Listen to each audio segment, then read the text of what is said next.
علاج الامراض القسط والحبه السوداء. الطريقه قلت لي؟ الطريقه طال عمرك مع عسل السدر، ثلث الخاشوقه الصغيره. نعم. القسط الهندي مذكور في حديث عن رسول الله صلى الله عليه وسلم. وثلث الخاشوقه الصغيره الحبه السوداء مطحون كله. نعم. كيف؟ وفوق نص الفنيال عسل السدر الاصلي.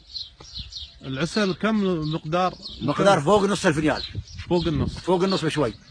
ويوم تحطه مع هذا كله يجيب شويه خاشوقه عوده محار مال سر. نعم. وحطه عليه عشان يتخالط ويلين شوي. ويتداخل.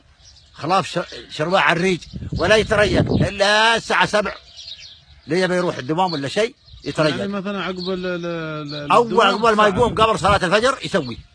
سبحان الله. على الريج ساعه ساعتين كذا لين يروح يتريق من احسن ما يمكن باذن الله. مره في اليوم او مرتين؟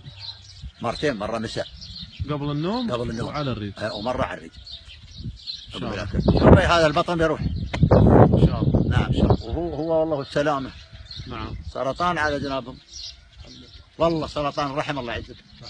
شكت الحرمه 70% اقول شيء من الاستعمال، لكن تستمر على الاستعمال. هي هذه استخدمت علاج كيماوي؟ نعم خبرتك استخدمت علاج كيماوي وما فادها. وردوها طاحت في البيت ما قدرت تنش. وياني زوجها في صلاه الجمعه قال لي الشيخ بخاري، قلت نعم. وكان يذيني، لكن عيب ننسى في سبيل مصلحه المسلم. جزاك الله خير. كيف؟ نعم والله نسى. جزاك الله خير. نعم. يوم يانيه قال معلش يا ابو خالد اسمح لي، لكن المساله مدركه. قلت ها؟ قال الحرمه طاحت ما اقدر تروح الحمام، عقب ما سوينا الكيماوي. سرطان بيت الرحم. ما فاد الكيماوي. وتعبت طاحت شديد العلاج. كيف؟ نعم. ويجيب له الدواء نفسه اللي قلت لك عليه. نعم. ويعطيها اياه الصبح ويعطيها اياها المساء. ثاني يوم قامت وراحت الحمام تغسلت. ثاني يوم قامت. عقب اسبوعين صارت تفحص 70% سرطان انتهى. قال ايش سويتوا انتم؟ سبحان الله. الدكتور قالوا والله نحن اخذنا كذا كذا كذا. قال استمروا عليه باقي 30% يروح.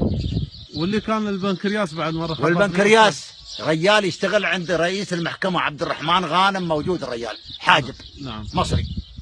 على جنابه عاد بنفس الطريقه هاي، لان ذكر رسول الله صلى الله عليه وسلم، لكن يجب الاعتقاد بالله. وباليقين قبل كل شيء.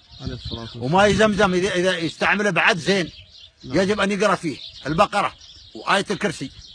البقره كامله ويقرا فيه ياسين لما قرئت له، وما يزمزم لما شرب عنه. وباذن الله يفتكون.